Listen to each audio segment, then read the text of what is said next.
पियवा प्रदेश जाई न हां जी तो ये बात जरूर कहिए के राजा जी का हो बड़ी पुराना लय गायत्री ठाकुर जी राम भरत संवाद में हां जी भरत जी के जब राम जी के दर्शन भइल हां तो उनका के अयोध्या में बुलावे खातिर कहले का कहले कि हमके अरे बने रहे तो घर जा हमार भैया जी शत्रुधन संगे हम वन में रहब हरदम जैसे 3 वैसे 4 हो हमार भैया जी नहीं फिरबे नाथ तो ले चलो हमरों के साथ राखम भाई के दुलार हो हमार भैया बाकी पियावा प्रदेश में नु बड़े तो मेहरारू को हतरी की बड़ा अरे बड़ा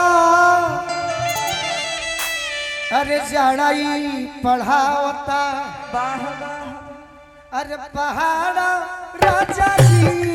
बड़ा जड़ाई पढ़ावता पहाड़ा राजा जी बड़ा जड़ाई पढ़ावता पहाड़ा राजा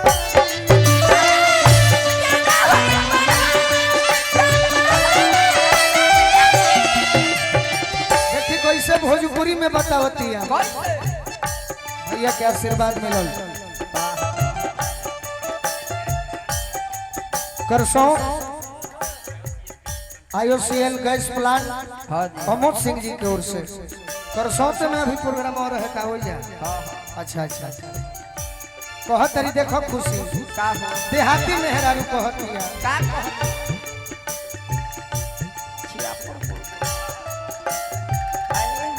हाउ गवाई 52 बीघा होला कहत तरी देखो कैसे अरे पर भर ठेहुन कुहा ई हरौरा उहा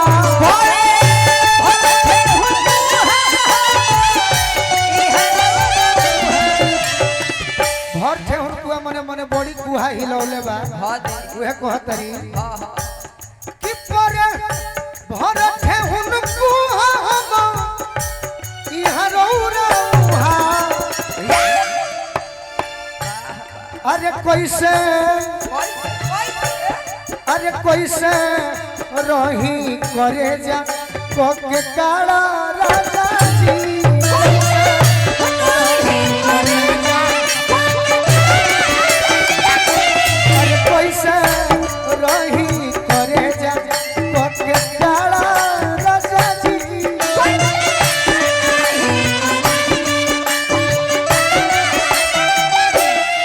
और का कहतरी कि पाला पानी पलानी ठिठुरे सूटर में जवानी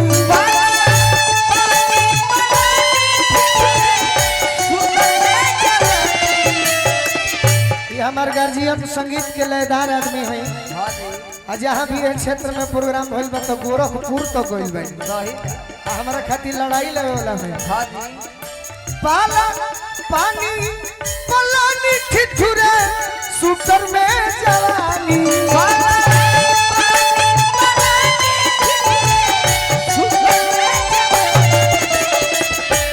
अरे की होता देखो ओरिजिनल भोजपुरी है होता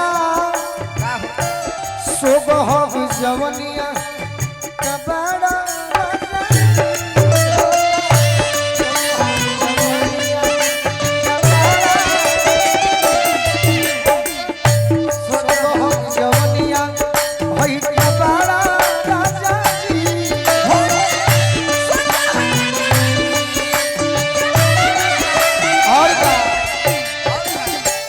बड़ी लंबा बस संजय भैया की अंत बात कहत नहीं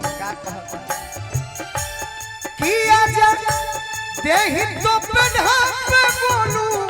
बोरसी समहिता पे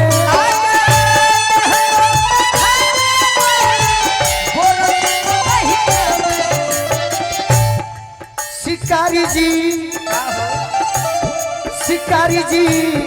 आवना दुवरिए बानी खाड़ा राजा जी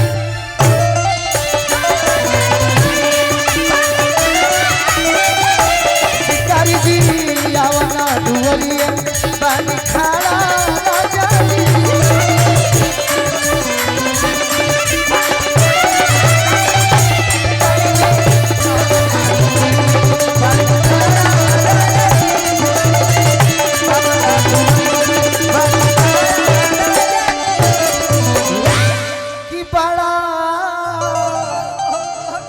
अरे हजारई पढ़ावता